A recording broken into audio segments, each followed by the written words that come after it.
Snow White, and 7 dwarfs. Once upon a time, a princess named Snow White lived in a castle with her father, the king, and her stepmother, the queen. Her father had always said to his daughter that she must be fair to everyone at court. Said he, people come here to the castle when they have a problem. They need the ruler to make a fair decision. Nothing is more important than to be fair. The queen, Snow White's stepmother, knew how much this meant to her husband. At the first chance, she rushed to her magic mirror. Mirror, mirror on the wall, said the queen, who is the fairest of them all? Snow White is the fairest of them all, said the magic mirror. What? Yelled the queen. No one is more fair than I, the queen must have the best of everything. Everyone knows that. What could be more fair? Snow White is the fairest of them all, repeated the magic mirror. What do you know? You're a mirror, roared the queen, and she stormed off. Still, the queen was bothered. So bothered was she that the queen decided to be rid of the girl once and for all. I cannot wait another day, she declared. The queen called for her servant, a huntsman, find a reason to take Snow White deep into the woods, she said, pointing her long finger at the servant. Then kill her. The huntsman was shocked, but she was the queen, and what could he do? The next day he took Snow White into the woods. As he drew his knife to slay her, Snow White turned around. Look, she said, taking something out of her pocket. You have always been good to me. She held in front of him 6 perfect arrowheads that she had carefully shaped. Do you like them? She said. They are for you. Snow White, said the huntsman, I cannot do this. Of course you can take these, said Snow White. That's not what I meant, said the servant. He dropped to his knees. How can I say this to you? The queen, your stepmother, ordered me to kill you, he said, but I cannot. She did what? Snow White called out with alarm. You must run away, said the huntsman, far into the woods. Now and never come back to the castle. Snow White turned and ran into the woods as fast as she could. Deeper and deeper she ran.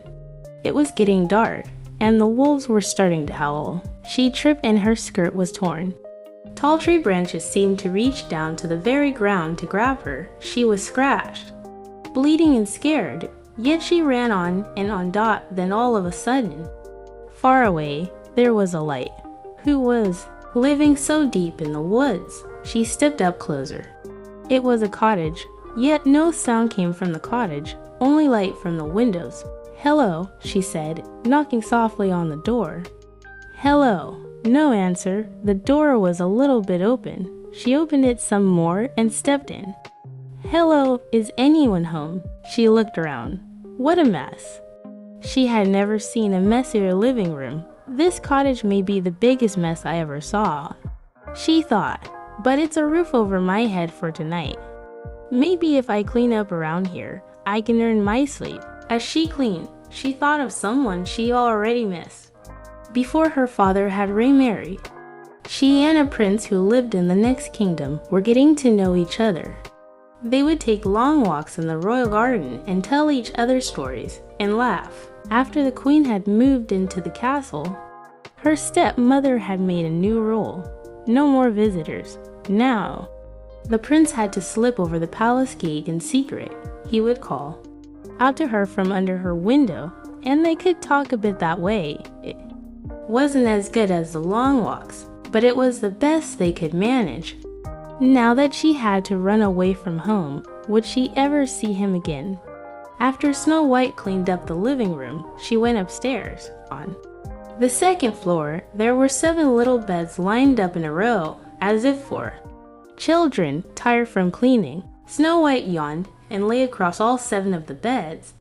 Soon she fell fast asleep. In the meantime, the 7 dwarfs were heading home from a long day of working in the jewel mines. When they opened the door, you can imagine their surprise when they saw their cottage all cleaned up. What kind of magic is this? Said one of the dwarfs, whose name was Doc.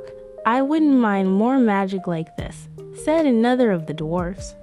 With a smile, His name was Dopey. "We'd better check upstairs," said another dwarf, whose name was Grumpy. "Something is fishy around here, that's for sure." There, lying across all their beds, was a young lady, fast asleep. "Who are you?" said all the dwarfs at once. Snow White bolted away. The 7 dwarfs could tell she was ass. Surprised as they were, soon they all relaxed and shared their stories.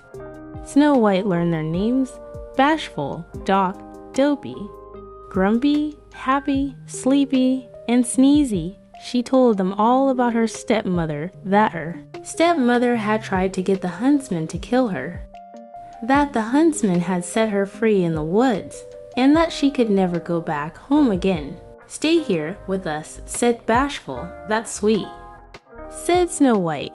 "But if I were to stay here at your home, I would have to do something for all of you. You all already cleaned up our place," said Sneezy. "Keeping the house clean will be easy," said Snow White. "As long as we all pitch in, I will let everyone know what part they can do. And I will do my share too, of course." "That's fair," said Happy. "But there must be something else I can do for you," said Snow White. The 7 dwarfs shrugged. "Do you know how to read?" said Doc. "We have these books filled with wonderful tales and would love to be able to read them." And so it was agreed that Snow White would teach them how to read, to celebrate their new friendship.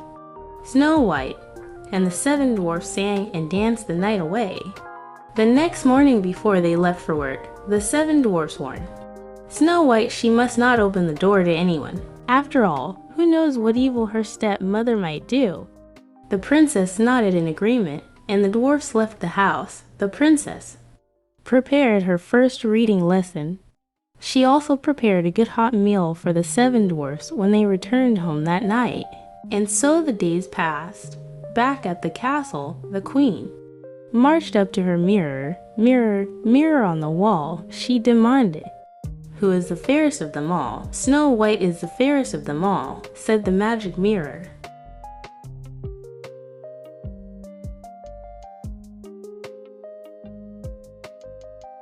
The queen turned red with rage. She screamed, "Who does she think she is? Snow White will not get away with this." At the cottage of the dwarfs the next afternoon, when the 7 dwarfs were away at work, there was a knock on the door. "Who is it?" said Snow White. She remembered the warning of the 7 dwarfs not to open the door to anyone. "It's only a poor old woman," came a squeaky voice, "selling apples."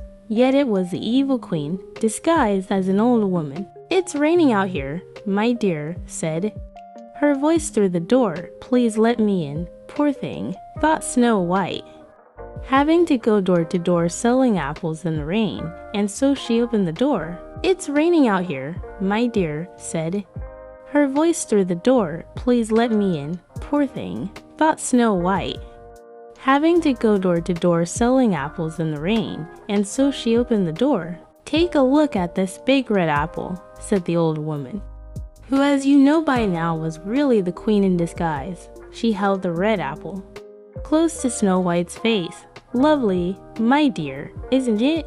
"I would like very much to buy your apple," said Snow White, "but I have no money. That fine comb in your hair will make a good trade," said the old woman. "Well, all right then," said Snow White. She took the comb out of her hair and gave it to the old woman, who then gave her the apple. Snow White took a big bite. Alas, the fruit was poison. At once, Snow White fell to the ground in a deep sleep. "Yes," shouted the queen, pumping the air with her fists. Just then the door flew open. In marched the 7 dwarfs, home from the day's work, shocked. Indeed, they were to find Snow White lying on the floor, and what must be her stepmother beside her, laughing. They chased the evil queen out the door and into the storm. Up to the very top of a mountain they chased her. All of a sudden, lightning hit the mountain. The queen fell, and she was never seen again. But there was nothing to help poor Snow White. She stayed absolutely still in her deep sleep. The 7 dwarfs gently lifted her into a glass coffin. Day and night they kept watch over her. One day, the prince happened to pass through. Ever since he had learned that Snow White was missing at the castle, he was searching for her far and wide. Now, he had finally found her, but in such a state, the prince pulled open the glass coffin. Her face seemed so fresh, even in that deep sleep. He gently took one of Snow White's hands in his own and kissed it. At once, Snow White's eyes opened with love's first kiss. The evil queen's spell was forever gone. Now nothing stood in the way for Snow White and the prince to be together forever. They returned to the prince's kingdom and lived happily ever after. Thanks for watching. Like, share, subscribe.